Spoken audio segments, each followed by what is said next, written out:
Ah, 2018, c'est un vrai challenge.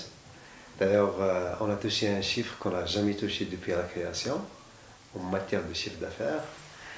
Euh, alors, il y a un chiffre global qu'on n'a jamais touché. Et ça, c'est pour le marché global. Alors, je peux dire marché local et à l'export.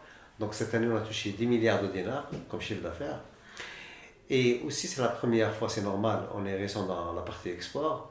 C'est la première fois aussi où on touche plus de 10 millions de dollars d'export.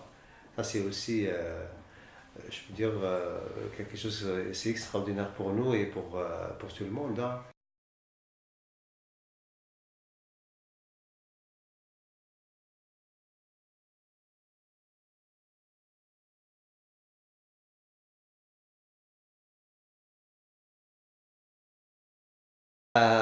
Alors, d'abord, il faut avoir une stratégie. Alors, si on parle d'industrie, il faut pas qu'on parle aujourd'hui, on décide aujourd'hui et de voir le résultat aujourd'hui. Il faut vraiment travailler, c'est-à-dire en amont, il faut bien préparer, il faut faire toute une stratégie. Et nous, on a commencé déjà depuis la création. D'abord, d'augmenter le taux d'intégration, de voir un produit de qualité et certifié. Ça, c'est vraiment un produit en norme. Et dans notre histoire et dans notre histoire qu'on a déjà exporté la première fois au marché européen en 2007, ça veut dire qu'on a déjà préparé ça, ça fait très très longtemps. Et c'était exactement la première ligne qu'on a installée en 2005. Donc on a déjà sélectionné un équipement lead free. Donc lead free c'est un produit ROHS. Là on travaille sur les normes européens. Je ne sais pas si vous avez déjà une idée sur les produits électroniques. Alors, moi je parle à l'international, je commence par le marché européen. Avant 2007, il y a des produits qui rentrent au marché européen avec un soudage. On utilise des matières premières, il y a de plomb et mercure. Et là, le plomb, il crée un problème de santé. Les Européens, ils ont commencé à stopper tous les produits qui rentrent au marché européen avec plomb. Donc, ils demandent uniquement les produits lead free. C'était exactement en juillet 2007. Nous, on a déjà commencé en amont. Donc, ça, c'est par rapport à notre participation à des salons internationaux. Et on a reçu déjà cette information que les Européens sont en train de préparer. Donc en 2005, on a installé un équipement on a déjà anticipé, qui respecte les normes européennes et devant un produit lead-free et RHS. Voilà, donc ça c'est déjà la première des choses qu'on doit préparer. Comment vous avez eu comment vous est venue l'idée d'anticiper? D'anticiper, ça c'est justement c'est la participation. On participe à des salons, on participe aussi à des workshops où il y a des informations, il y a des données. Donc c'est pour cela on était déjà informés Donc 2 ans vous avant. étiez informé, d'accord. Exactement. Et on a réalisé la première opération d'export vers le marché européen, c'était en 2007. Et c'est normal, c'est un produit déjà certifié. Vous voyez, donc ça c'est important. Dans le business, il faut déjà préparer, il faut déjà anticiper. À long terme. Exactement. Et il y a un autre élément aussi, je peux dire important, où on a déjà préparé aussi la garantie 5 ans, on a commencé en 2007. C'est pas une décision juste comme ça, je peux dire commerciale, mais on a aussi préparé la partie technique. C'est déjà de maîtriser le produit. On a accompagné aussi la décision de voir garantie 5 ans avec un transfert technologique des compagnies coréennes pour réparer les écrans. Parce que vous dites garantie 5 ans. C'est pas uniquement de réparer par exemple une carte mère ou une carte d'alimentation. Dans l'appareil, il y a l'ensemble. Il y a l'écran, c'est le plus important. Il y a une carte mère et une carte d'alimentation. Donc on a déjà préparé aussi de voir un partenaire coréen pour voir des équipements et de former nos équipes de déjà réparer un écran. Et pour votre information, on est déjà unique sur le marché, je peux dire, africain et au Moyen-Orient, y compris l'Europe. Wow. En Europe, on trouve, oui, en Europe, on trouve, il n'y a qu'une compagnie allemande qui fait la réparation. Elle fait la réparation pour tout le monde. Et il y a une compagnie turque. Donc, même par rapport à l'Europe, on peut dire la troisième compagnie qui peut réparer les écrans. Essaie de voir, lancer la recherche sur Google. de voir est-ce qu'il y a un réparateur d'écran sur l'Afrique au Moyen-Orient, vous ne trouvez pas un réparateur.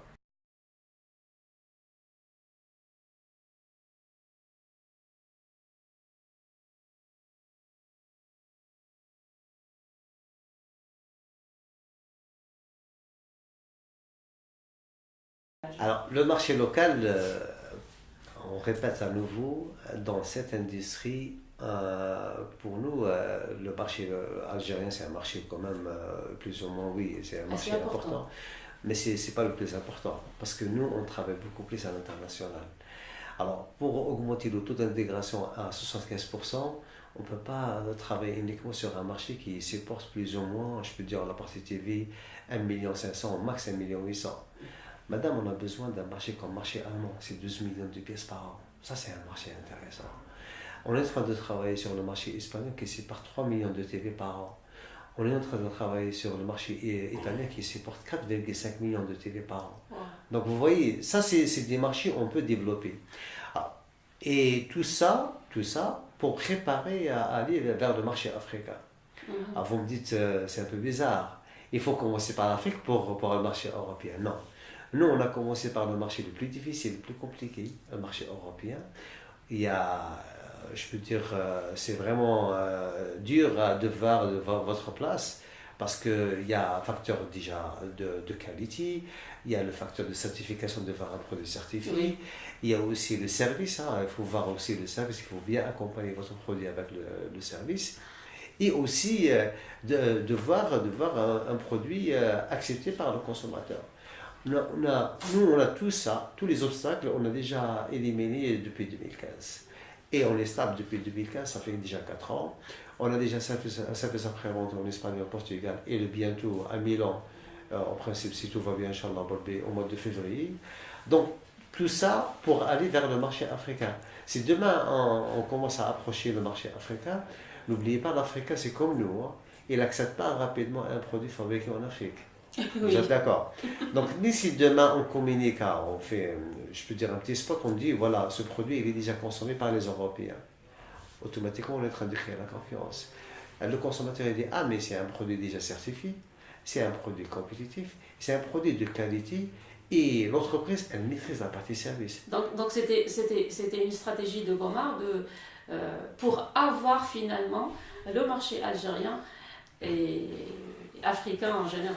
Et pour aller au marché européen, pour voir, en final, pour voir le marché africain. Et n'oubliez pas que ça, c'est un plus. Nous, on n'a pas compté sur ça, mais c'est un plus l'année passée où les Africains, ils ont paraphé déjà le libre-échange. Ça, c'est un plus. Où l'autre produit dans l'avenir, il peut rentrer au marché africain avec zéro taxe. N'oubliez pas que si on parle en matière de concurrence, on n'a pas un vrai concurrent dans le domaine. En Afrique. Moi, je ne parle pas des Algériens. Oui, je comprends. Si vous parlez Condor et Iris, pour moi, c'est des partenaires. On doit déjà travailler un jour, je peux dire, carrément de créer un cluster, de travailler ensemble pour aller vers l'étranger, pour voir un marché à l'étranger. Mais moi, je parle d'un concurrent, quand par exemple les marques connues, on connaît par exemple Samsung ou LG ou bien d'autres marques. Là, si on est en Algérie et on est en train de fabriquer un produit de qualité qui est déjà consommé par les Européens et un produit avec un prix compétitif et la proximité, plus les zéro taxe, moi je pense qu'il n'y a pas de photo. Donc vous avez déjà répondu à ma question. Donc vos produits sont exportés à l'étranger maintenant. Depuis 2015. Alors, la première opération a été réalisée en 2007, mais on était obligé d'arrêter après 6 mois. Ça, c'était en 2007. Parce qu'à l'époque, je vais essayer d'expliquer pourquoi. Notre interface, c'est un client exigeant. Moi, si je parle d'un partenaire, c'est-à-dire un importateur. Lui, il a des engagements avec je peux dire, les grandes surfaces, par exemple Carrefour, Auchan. Alors, pour votre information, Auchan ou Carrefour, pour commercialiser un produit, il doit insérer le produit sur le catalogue 3 mois avant. Donc, il y a un investissement. Mais il dit, par exemple, le produit il sera disponible, comme exemple, là, le 20. Donc, si nous, on a une difficulté d'exporter le produit parce qu'il y a un problème administratif, Vous voyez, à l'époque, on passe 15 jours pour dédouaner un produit pour l'export. Oui. On passe parfois 45 jours pour dédouaner une matière première pour fabriquer un produit. Donc il y a toute une difficulté. Alors le client, il n'accepte pas. Donc on a réalisé, je peux dire, 7 ou 8 opérations à l'époque, mais on était obligé de stopper par rapport à ça. C'était entre 2007 et 2008.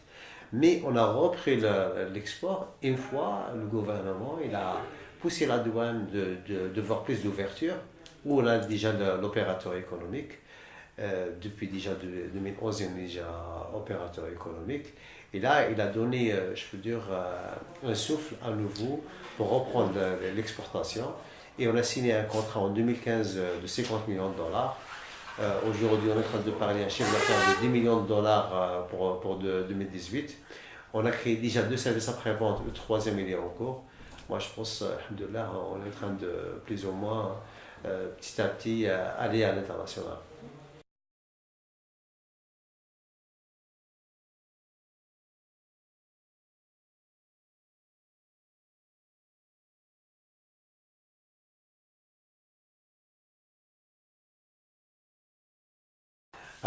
Le taux d'intégration aujourd'hui, on est en train, ça dépend des produits. Il y a des produits, on commence à 40-42% jusqu'à 50-52%. Euh, alors, pour voir un produit, je peux dire, intégré qui dépasse 70% ou 75% en Algérie, il n'y a pas que une décision du gouvernement. C'est vrai, ça c'est un support qui peut supporter les opérateurs d'accompagner des entreprises de fabriquer une matière première ici en local. Il suffit d'expliquer plus ou moins dans la partie électronique. Alors, vous voyez par exemple, on prend par exemple Sony ou bien même Panasonic ou bien c'est pas eux qui fabriquent la matière première, c'est pas eux qui fabriquent les composants. Eux, ils achètent les composants chez les fabricants locaux. Par exemple, Panasonic à l'époque, il achète certains produits, enfin certaines matières premières, des composants au Japon. Il y a une partie qu'il importe de Chine et il y a une partie qu'il importe par exemple de Corée du Sud. Lui, il est beaucoup plus dans la partie développement. Donc il y a par exemple un microprocesseur, ou bien le schéma d'un produit, ou bien le design. Même le design, il sous-traite. Vous voyez. Donc nous, si on parle aujourd'hui, c'est quoi le taux d'intégration? Si on parle d'intégration, c'est-à-dire on ramène la matière première et on fait une intégration, on est en train d'intégrer la matière première 100%, la carte mère. Alors, la carte mère, on a quoi comme composant? On a un PCB, le verre, et des composants. Et on est en train de faire l'intégration. Si par exemple on va créer un marché à l'international stable, là on parle export, moi je ne parle pas de marché algérien. Oui. Et on commence à avoir par exemple 1 million, 1,5 million, 2 millions de pièces par an. Là, notre prochaine étape, c'est d'accompagner, d'ailleurs on a commencé aujourd'hui, d'accompagner des jeunes ingénieurs, de créer leur entreprise ici en Algérie, de fabriquer la matière première pour nous et pour les Algériens pour exporter ailleurs. Alors aujourd'hui, sincèrement, on ne peut pas approcher par exemple un jeune ingénieur, on dit voilà, il y a un marché, est-ce que c'est possible de me fabriquer par exemple 2 millions de composants? Et à la fin, moi je consomme que 500 000 et 700 000. Il ne peut pas. Il ne peut pas exporter même le composant parce qu'il a besoin de vendre le produit ici en local. Il a besoin aussi d'un bon de commande, je peux dire, bien garni. Il a besoin d'avoir beaucoup de marché. Une visibilité. Il a besoin d'un bon de commande ferme. Par exemple, je donne un bon de commande pendant l'année. Pour approcher la banque, pour voir un crédit bancaire, pour voir un équipement de fabrication, un investissement qui va te rentabiliser. Alors, tout ça, c'est tout un process. Donc nous, on est en train de faire quoi? On est en train de créer un marché à l'international, mais stable. Moi, je ne parle pas pick up, pick down. Je ne parle pas, par exemple, de faire une opération d'exporter 1 million de pièces pendant 1 an et après, blackout. Non, je veux une stabilité. Et la stabilité, on doit créer la confiance. Nous, on est en train de faire aujourd'hui, on est en train de créer la confiance au marché européen. On a déjà commencé à exporter, on a commencé à ouvrir des services après-vente. Et petit à petit, on est en train d'élargir sur le marché européen. Prochaine étape, Inch'Allah, c'est le marché africain. Alors, demain, il y aura une stabilité. Là, on peut approcher des jeunes ingénieurs, de dire voilà, on a un bon de commande. Donc, c'est pas pour aujourd'hui. Oui, je commence à dire aujourd'hui parce qu'on est en train de travailler avec l'université. On a installé un équipement au niveau de l'université pour former des ingénieurs et informer les jeunes Ça a ingénieurs. commencé. Bien sûr, on a déjà fait un séminaire l'année passée et on communique qu'on a déjà un projet. On Je est ne en parle train pas des séminaires, je parle de la formation. Est-ce qu'elle a déjà commencé? Les La formation des bien ingénieurs. sûr, on est en train de former des ingénieurs, soit à travers l'université, soit des centres de formation, soit. Mais aussi, on est en train de communiquer que petit à petit, on est en train de créer un marché où vous avez un job. Vous avez, c'est-à-dire le droit de créer une entreprise Mhm. de fabriquer la Oui, matière c'est première vrai. pour nous. Oui. Et ça, tout ça, c'est un travail, hein. Et on ne peut pas dire demain ou après-demain. Alors, si on parle de la décision du gouvernement de stopper, il a stoppé quelques produits, il a augmenté la taxe de douane, c'est bien, mais c'est pas, je peux dire, à long terme, hein. N'oubliez pas que l'Algérie, elle a des accords avec l'Union européenne, Oui. avec l'OMC. On ne peut pas être isolé, hein. Déjà, ça a créé beaucoup de problèmes, hein, Bien les sûr. restrictions. Ça veut dire, nous les opérateurs, c'est à nous aussi d'être un peu agressifs, Oui. aller faire des recherches d'augmenter le temps d'intégration, Oui. créer une stabilité. Si le gouvernement demain, il va libérer, hein, un jour il va libérer, à 2 ans, 3 ans, il va libérer l'importation des produits finis. Alors, le produit fini qui rentre au marché algérien, il peut pas être compétitif. Aujourd'hui, par exemple, est-ce que vous pensez, vous-même, est-ce que vous pensez quelqu'un il peut importer des produits comme nos produits de l'Europe? Non.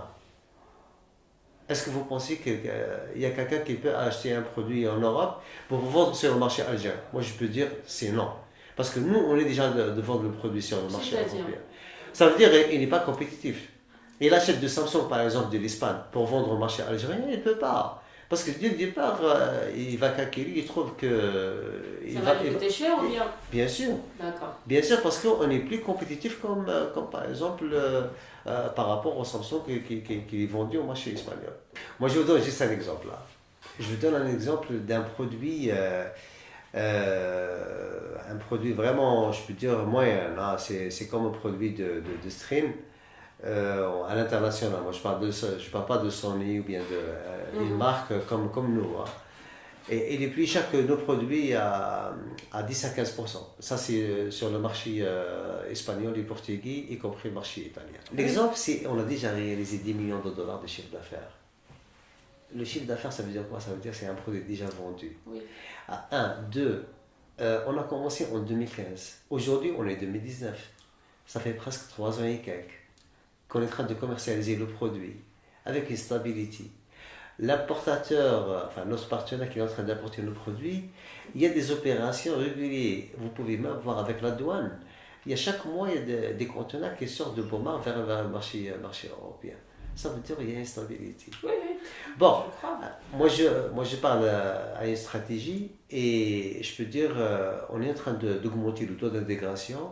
Notre objectif, c'est de carrément, même si par exemple un importateur qui veut importer un produit fabriqué en Chine, 100% produit fini, et il veut vendre au marché algérien, il ne peut pas être compétitif. Ça, c'est un objectif qui peut, c'est-à-dire, il peut être réalisé, je peux dire, d'ici 2021, Inch'Allah. Parce que notre objectif en 2021, c'est de fabriquer 1,5 million de TV. Bon, on est en milieu de chemin. On peut dire, on est en train de réaliser 500, 600 000 TV par an. On est en milieu de chemin. Petit à petit, dans 3 ans, Inch'Allah, on va toucher les 1,5 million de TV.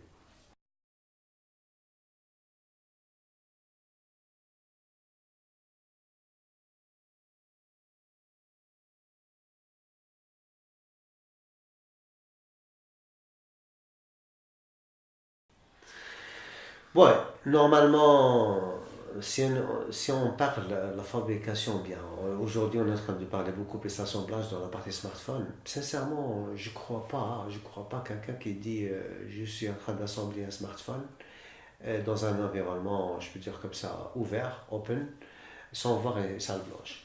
Parce que dans notre environnement, il y a beaucoup de particules. Si on a un testeur là maintenant, on trouve par exemple un pourcentage qui dépasse 500%. Pouvez-vous expliquer à Particules, à ceux qui vous écoutent Ok. ce que veut dire la salle blanche? Alors, si vous voyez par exemple, si vous prenez votre téléphone, vous trouvez par exemple un point noir. Et le point noir, c'est quoi? Ça, c'est un élément, c'est un particule qui se trouve sur votre... Alors, si même un réparateur, s'il va réparer l'écran, moi je ne parle pas de la partie électronique, s'il ouvre l'écran carrément, le glace, et il n'a pas une salle blanche, carrément, il y aura des problèmes. C'est-à-dire il y aura des points noirs.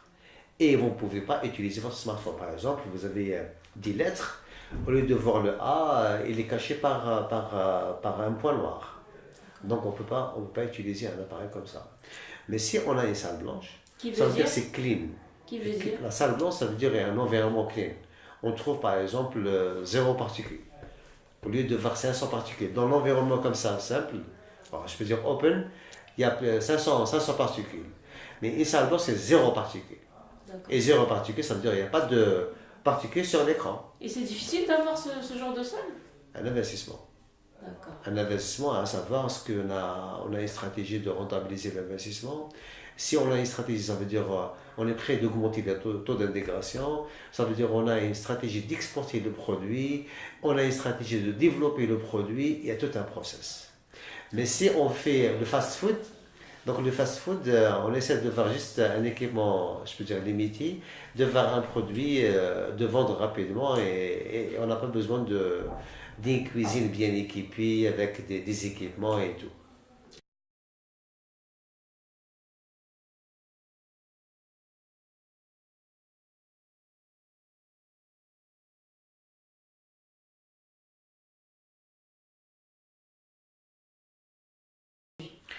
Ok, maintenant n'oubliez pas, si on parle des marques connues, ils sont en train de dépenser des sommes énormes dans la communication. Exactement. Et à l'international. Alors si par exemple on est en train de voir un match de foot, par exemple européen même, je peux dire de Middle East ou bien de Africa, il y a toujours des marques. Donc il y a un forcé de communication. C'est vrai. N'oubliez pas que nous aujourd'hui, moi je parle soit nous, soit tous les opérateurs locaux, on n'a pas les moyens pour faire face. Parce qu'on n'a pas un marché mondial, on n'a pas un marché, par exemple, je prends le top 1 aujourd'hui, on est en train de vendre 60 millions d'appareils par an.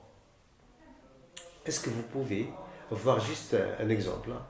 Vous avez 70 millions de pièces vendues. Ajoutez juste $1. Vous prenez $1 de chaque pièce. Vous avez quoi? 70 millions de dollars. Donc c'est facile d'investir 62 millions de dollars dans la communication. Nous, on est en train de, tous les opérateurs locaux, on a 1,5 à plus ou moins, je peux dire, on peut dire, on va arrondir les chiffres, 2 millions de dollars, 2 millions de pièces. On prend 2 millions de pièces, $1 pour chaque appareil, on a 2 millions de dollars. Est-ce qu'on peut faire la balance entre 62 millions de dollars et 2 millions de dollars? Commencer à faire assembler, c'est-à-dire de faire le SKD, commencer à convaincre le consommateur algérien d'acheter un produit local, de mieux d'apporter, plutôt de consommer un produit importé. On a mis par exemple la garantie 5 ans depuis 2007. On a créé la confiance. Le client, il achète un produit garantie 5 ans. On a accompagné la garantie 5 ans avec la réparation d'écran. Donc si on parle garantie 5 ans, ce n'est pas uniquement la partie électronique, y compris l'écran. Donc les clients, ils disent, mais finalement, c'est un produit, une marque et une entreprise stable. J'ai acheté ça fait 5 ans, j'ai réparé le produit d'y aller après 5 ans et c'est gratuit, pièce et main d'œuvre. Et y compris si même il a un problème dans l'écran, on peut même réparer le produit. Mais Bomar ici compte sur le bouche à oreille. Oui, bien sûr. Là, il y a, en dehors de la communication, il y a la bouche à l'oreille. Si un client il est satisfait, automatiquement. Il va le dire, oui. Et c'est pour cela, aujourd'hui, on a réalisé des milliards de dollars de chiffre d'affaires. Et j'ai dit, et j'ai commencé par ça, c'est la première fois où on touche un chiffre d'affaires comme ça. Donc, on est en train de créer la confiance. Plus que ça. Donc on a passé carrément de marché algérien à l'international. Et on est en train de faire presque la même chose, la même stratégie qu'on a réalisée, ça fait 20 ans en Algérie, on est en train de faire à l'extérieur. Oui. Et petit à petit, c'est normal, on va créer la confiance et on commence à augmenter les quantités, où on va faire appel à des entreprises locaux pour la matière première et de voir déjà l'approvisionnement local. Et là, il y a un partage. Petit à petit, on commence à partager notre business avec des partenaires locaux. Moi, pour moi, c'est un partenaire local, c'est un ingénieur qui peut fabriquer une matière première pour nous, un ingénieur qui peut, c'est-à-dire même participer à développer un produit avec nous. Pour votre information, nous, on est en train de préparer aussi, on dort ça, l'ouverture de notre capital. Et l'ouverture de capital, c'est pas pour un bailleur de fonds, non, c'est beaucoup plus pour les gens qui ont des projets. Un ingénieur qui a un projet, il peut intégrer Bomar, mais ça c'est un projet, hein. Il peut intégrer Bomar sans avoir des sommes d'argent, c'est juste la technologie. Ouais. Et oui, il peut participer, il peut avoir même une part dans l'entreprise.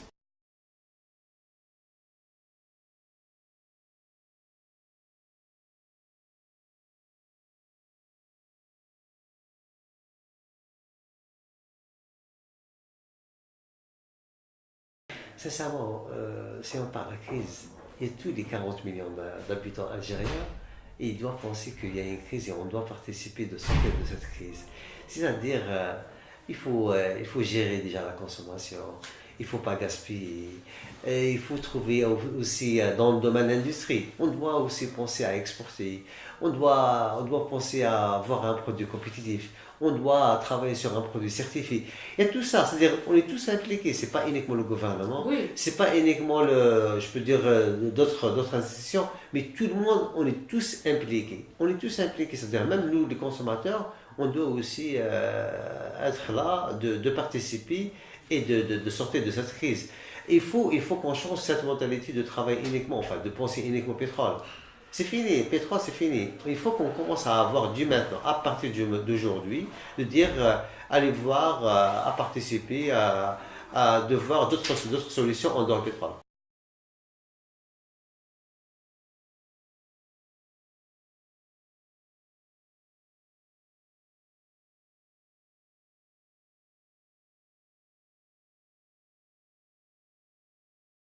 Bon, moi je peux dire, si je parle à l'international, sincèrement c'est favorable parce qu'on ne trouve pas à d'autres pays où le gouvernement est en train de.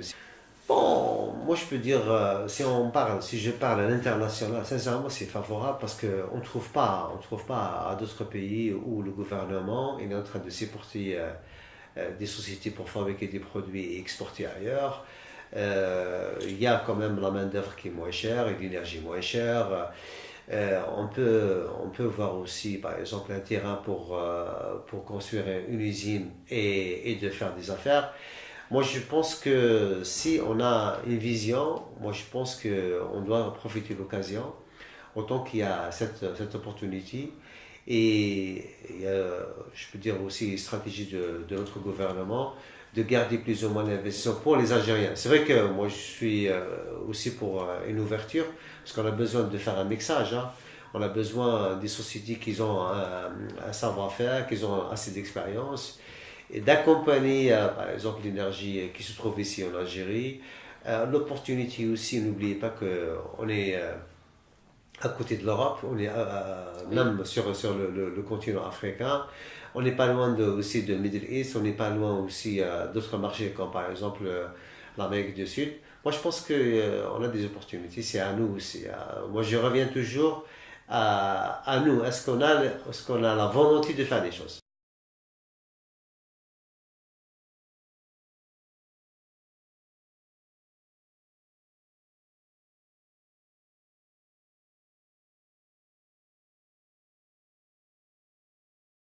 Je commence par 2018, donc 10 milliards, 2017, 7 milliards,4, et en bas, 2016, c'est 6,2 milliards de dinars, et 2015, c'est 5, quelques milliards de dinars. Donc, Vous maintenez. voilà, mais avec toujours un challenge d'augmenter à 20%, Inch'Allah, l'année prochaine.